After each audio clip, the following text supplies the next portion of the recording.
दोस्तों, दर्शना ये कहानी यूट्यूब के चैनल पे आप सबका स्वागत है। और बताइए कैसे हैं आप सब लोग। अगर आपने मेरे चैनल को अभी तक सब्सक्राइब नहीं किया तो प्लीज़ कर लीजिए और नोटिफिकेशन का बटन दबाना ना भूलिएगा। तो दोस्तों, जैसे कि हमारे देश की हो चुकी है जीत, चाइना जो तभी पाँव घुस के आ गया था ना भारत की सीमा में, उसके छुड़ा दिए गए हैं छक्के और उसने ले लिया अपने कदमों को पीछे।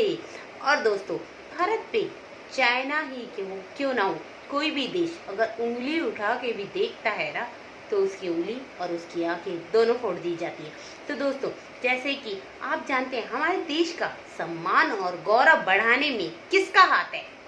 सिर्फ और सिर्फ हमारे वीर जवानों का, हमारे सोल्जरों का।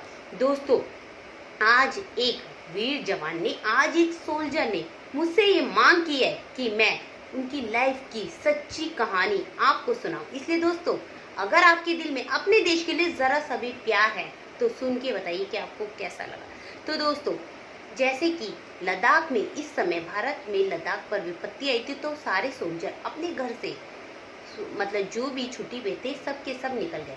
तो अगर हम घर से बाहर जाएंगे तो क्या लेके जाएंगे?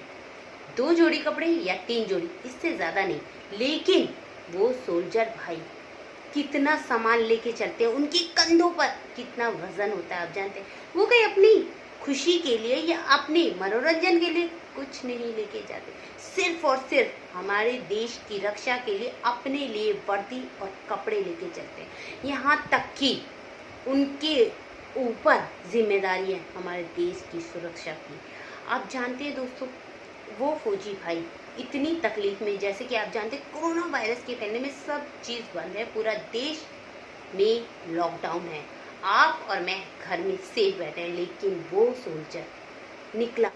तो दोस्तों, सोल्जर ने 2 बैग लिए, अपने कंधे पे टाके और चल दिया। उसमें 80 किलो वजन। जैसे ही सोल्जर पहुंचा, चेकआउट करने लगा, तो उसका पहला बैग चेक होके पास हो गया। तो फिर दूसरा बैग चेक होने लगा, तभी सोल्जर को रोक लिया गया। तो सोल्जर से कहा गया कि इसमें 7 किलो वजन एक्स्ट्रा है। तो सोल्जर ने सोचा कि अब क्या करें सर, प्लीज़ आप मुझे जाने दीजिए, मैं आपसे रिक्वेस्ट करता हूँ। उसने बहुत रिक्वेस्ट की, पर उसे कहा गया कि नहीं सर, आपको इन 7 किलो वजन के लिए एक्स्ट्रा पे करना पड़ेगा, पर्ची कटवानी पड़ेगी, तभी आपको आगे जाने दिया जाएगा, नहीं तो आप लाइन से हट जाइए और दूसरों को आने दीजिए। तब सोल्जर ने सोचा कि अगर मैं इन्हें बता दूं कि मैं एक सोल्जर हूं और मुझे लद्दाख में स्पेशली बुलाया गया है, मुझे अपनी ड्यूटी पे जाना है, तो शायद मुझे जाने दें। सोल्जर ने सब कुछ बता दिया, लेकिन उससे कोई फर्क नहीं पड़ा। उन्होंने कहा हम भी तो इस बीमारी के चलते हुए ड्यूटी कर रहे हैं सर, ये हमारा रूल है, आपको पे करना ही पड़ेगा।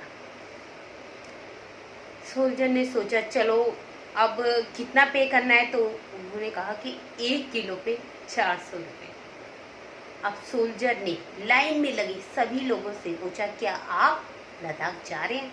अगर जा रहे हैं तो प्लीज़ मेरा थोड़ा सा सामान रख लीजिए, एडजस्ट कर लीजिए। लेकिन वहाँ पे कोई नहीं जा रहा। सोल्जर बहुत ज़्यादा निराश हुआ।